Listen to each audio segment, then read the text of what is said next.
I want to speak with you today about the Constitution. We are in a situation that is quite shocking. We've never seen a president to gut the government before starting, before actually governing and submitting executive orders. Executive orders are what you really need to focus on. A president does not submit bills like the Congress, but submits executive orders that is placed on the Federal Register.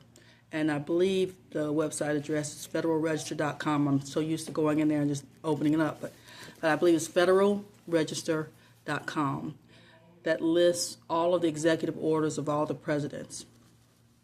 And the process for executive orders being approved is also unique.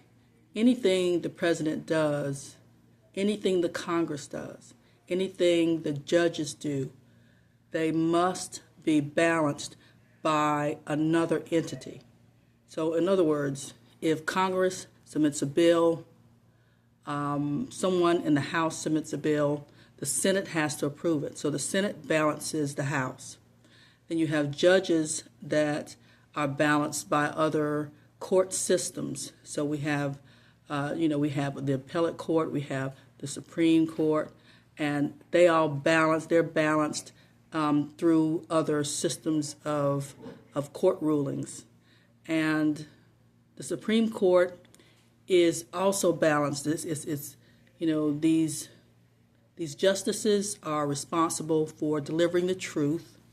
And we hope that the president that appoints them has reviewed everything in their lives to make sure that they are honest and just people and unbiased.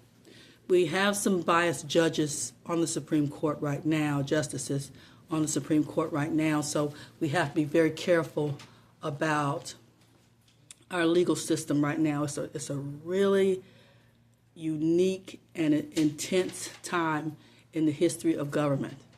But the president is to submit executive orders that have to be balanced by the Congress and is listed on the Federal Register upon approval. The agencies are balanced by the Congress and run by the Congress. Presidents are not allowed to influence agencies, change decisions or change agencies without the approval of and balancing of the Congress. So the Congress really rules the agencies under the president. The cabinet members are secretaries of the agencies, and then there are other directors and sub-agencies that are balanced by the Congress. So I want you to understand that what is happening is illegal. A president cannot make a decision about an agency without the approval of the Congress. So we have oversights taking place, which are court hearings by the Congress to make sure that what these agencies are doing, what these secretaries of agencies are doing, what these cabinet members of agencies are doing are balanced and questioned and overruled and removed or approved. So we have to make sure that everything is balanced. Right now, President Trump has violated the Constitution and has made decisions over and above the rulings and over above the rulings of the Congress and rulings of judges. And we have an unofficiated member of his cabinet that has not been approved or he has not been sworn in, who is filing through our databases of the agencies, which is private information that exposes citizens to a great deal of dangers if that information is leaked. And this is not someone that is considered trustworthy in his practices. He is a known intellectual property thief, and he is a known monopolizer. So we have to, he is the richest man on earth, Elon Musk.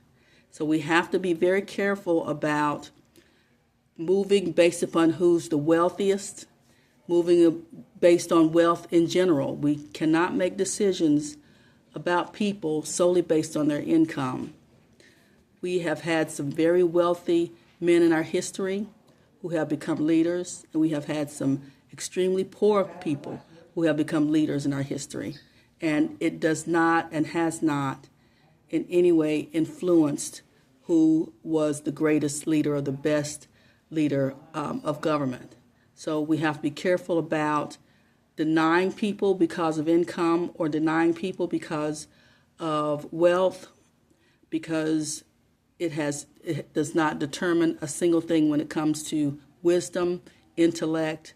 Some people are sabotaged. Some people are blocked for money. If someone has absolute control over my data, can review my emails at any point in time that they choose, if someone can track me because they own a satellite. Satellites hover above the earth, and you can identify a person using a satellite just through their eyeballs. So people, we can't judge our leaders based on wealth or poverty because some people are actually blocked from wealth. And we have to be mindful of people who we believe are intelligent, wise, capable of being fair and just, who carry a level of integrity and ethics in everything they do. That's who we need to put in office. It is the integrity, it is the ethics of a person that determines the great leadership that we've always had in this country until now. So I'm asking you to be mindful of what's taking place right now. Don't be afraid. Everything is moving in a good direction. Our founding fathers were brilliant geniuses that put this Constitution in place that stated no person can enter any of these offices without pledging their full devotion and leadership to the Constitution. And that was just a brilliant step. It put people on a level of astuteness, and it put the American people in a place where there are no consequences of strangers, dictators entering our leadership of our government to move on some personal order. So thank you for this time, and don't forget that our organization, Johnson World Fair Bulletin, will deliver the truth to you, and we're now looking for staff members to take on particular roles. I'm about to exit this present situation that I'm in, that I just wrote about on Johnson World Fair, in World Fair Bulletin, and I'm moving into a different industry to report to you what's taking place. So keep your eyes open. We're going to actually get through 30 different industries within this year. So keep your eyes open, and I welcome your questions and comments. Thank you so much. This is Constance Johnson, call me Connie, of Johnson World Fair.